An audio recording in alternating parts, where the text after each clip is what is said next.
Is it time for our yearly Dragon Ball game already? It was exactly 1 year ago that the previous one was released. But now it's time for something completely different. They've added a Z to the title. This was to reflect the title change of the animated show that was airing at the time.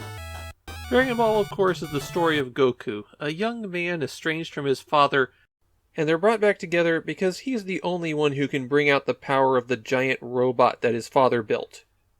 The game covers the portion of the show that's generally referred to as the Saiyan Saga. Basically, up to the first defeat of Vegeta, and when they all decide to head off to another planet. This is another card-driven RPG, kind of similar to the previous 2 Dragon Ball games, though this one doesn't follow the style of a board game.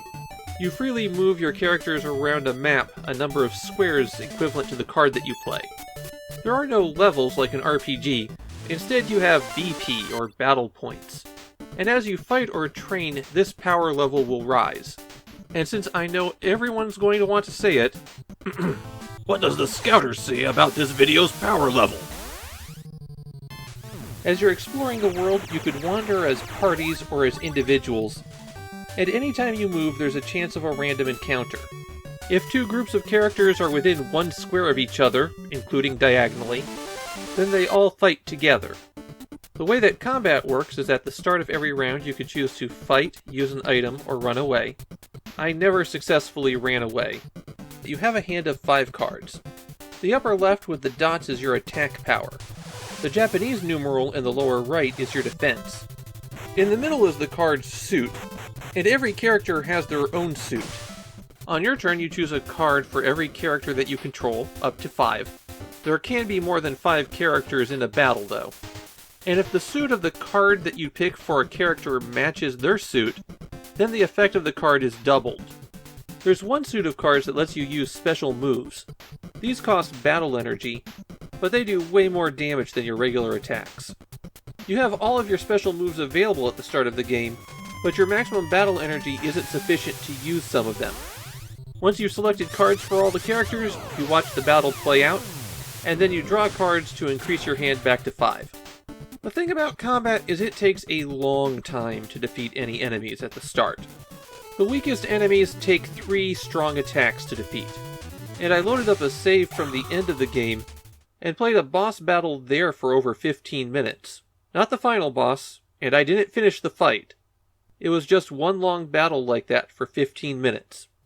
The rewards for completing a battle are a pitiful amount of battle points.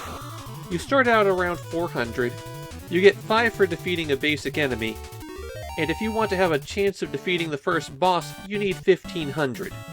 Making this worse is that one of the common random encounters at the start of the game is almost definitely fatal to any starting group. Did you encounter this guy and his companions? Well then, you might as well hit reset. One of the real problems here is that the enemies actually target weaker characters. So once someone is hit by a special attack, taking them down a big chunk of their health, all of the enemies just pile onto them until they're dead. It makes sense from a tactical perspective, but it's not very fun to play. And reviving characters is something that happens relatively rarely in the game. There's one story-driven resurrection, but for everyone else, it's extremely difficult. Basically, you have to grind for an extremely long time, and you have to get very lucky to build up your power. I suggest saving after every successful combat.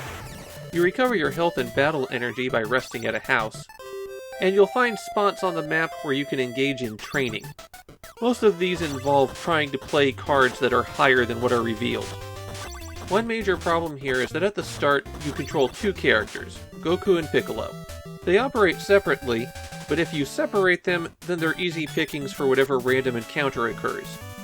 So what you'll wind up having to do is leapfrog them, wasting movement because you have to move that exact number of spaces, and always keeping them together so that they can engage in combat as one unit.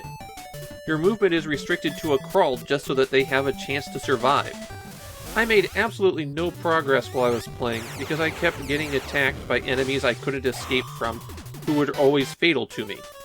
I did find that if you go east from the starting area, rather than west, which is where all of the good stuff is, then the combat is a little bit easier. Although there is one more issue with grinding. Weak enemies run away from you, and there's some pretty wide gaps in encounter power. That means that the few encounters that you'll have that you can actually deal with tend to run away, while you have to fight the ones that can defeat you. This game series is really well remembered in Japan, but it seems like the luster has come off a bit. Or at least I could find a lot of people talking about how frustrated they were playing this game. It's not a fun game, and I think opening up the map actually makes it worse than the board game version that they had before. Unfortunately, we get 3 more Dragon Ball RPGs with these cards, so we're a long way from seeing the end of this one.